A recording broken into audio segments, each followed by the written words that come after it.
Oke, Assalamualaikum warahmatullahi wabarakatuh. Salam sehat.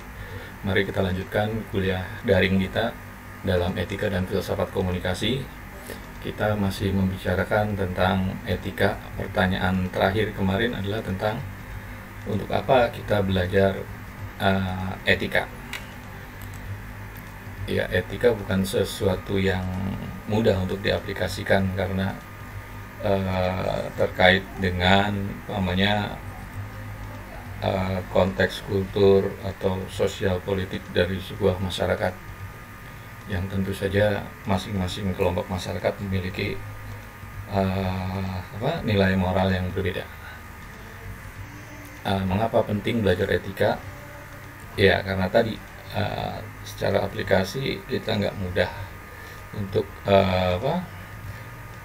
memperlakukan atau menerapkan etika itu sendiri. Pada sesi ini saya akan membawa kalian pada madhab-madhab pemikiran yang mereka melihat seperti apa sih etika gitu. Penting nggak sih etika gitu. Oke, kita mulai dari yang pertama. Ini dari para penganut pandangan relativisme dan subjektivisme. Para penganut ini, madhab ini berpikir bahwa moral atau etik itu sudah praktekan saja, tidak perlu diperdebatkan lagi. Karena apa? Pembuktiannya tidak bisa dilakukan.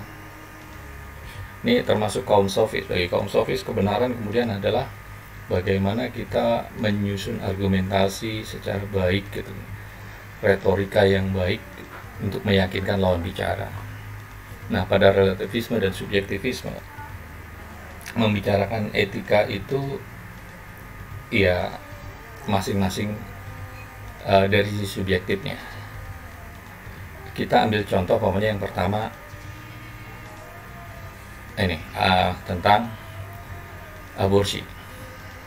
Sampai hari ini perdebatan tentang aborsi, boleh tidaknya melakukan aborsi masih berlangsung sengit. Artinya iya masing-masing punya pandangan etis sendiri gitu. Ini untuk menentukan kemudian mana yang etis itu boleh atau tidak, ini jangan-jangan nggak pernah selesai gitu. Begitupun dengan hukuman mati. Boleh nggak sih kita melakukan atau mengambil nyawa orang lain gitu? Bukankah itu privilege Tuhan?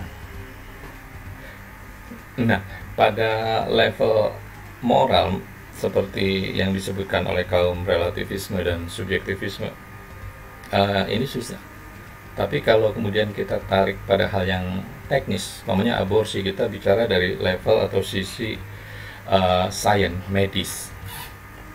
Kita gampang untuk mencari sebuah kesepakatan. Umpamanya kondisi janin ini secara medis berbahaya untuk diteruskan, baik bagi kelangsungan janinnya maupun ibunya.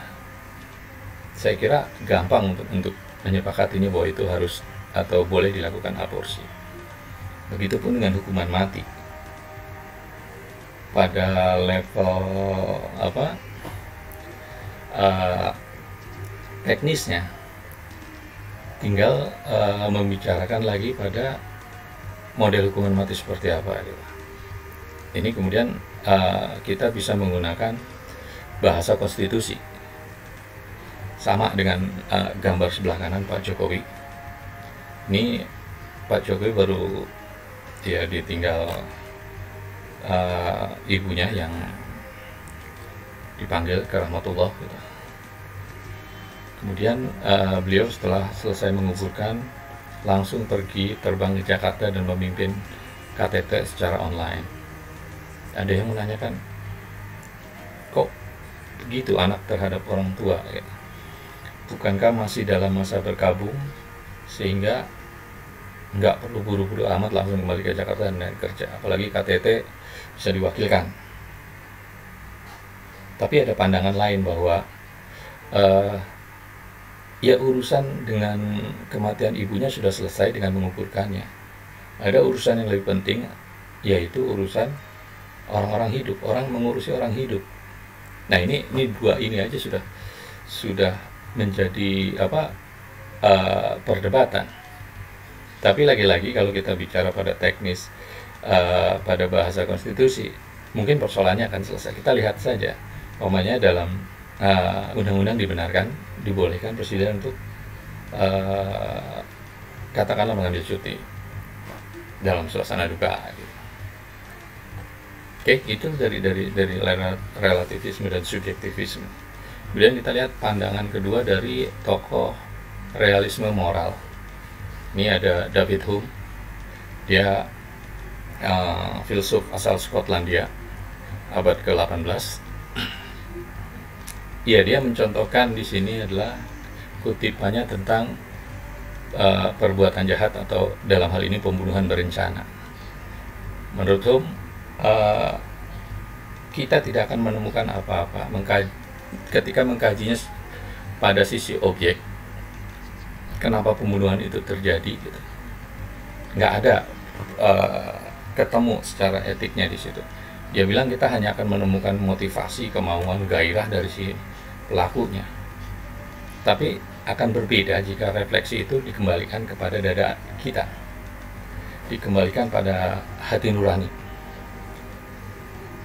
Pasti akan muncul perasaan, sentimen, dia menyebutnya celaan.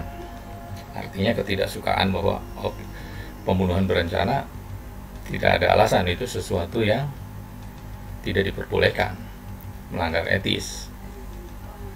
Nah, realisme moral yang dikemukakan David Hume ini, dia bicara soal seperti yang disebutkan Aristoteles pada sesi sebelumnya, bahwa baik buruk itu merupakan properti yang intrinsik dalam diri manusia, dalam jiwa manusia. Jadi sentimennya ada pada diri kita, pada hati nurani kita ketika melihat apakah sebuah perbuatan itu baik atau buruk, etis atau tidak etis.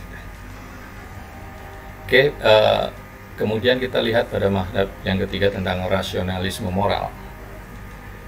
Ini filsuf yang termasuk generasi kekinian, John Searle, dia asal Amerika. Bagi dia, untuk menjembatani tadi problem tadi adalah dengan membuat aturan-aturan konstitutif. Ini akan lebih mudah. Apakah kemudian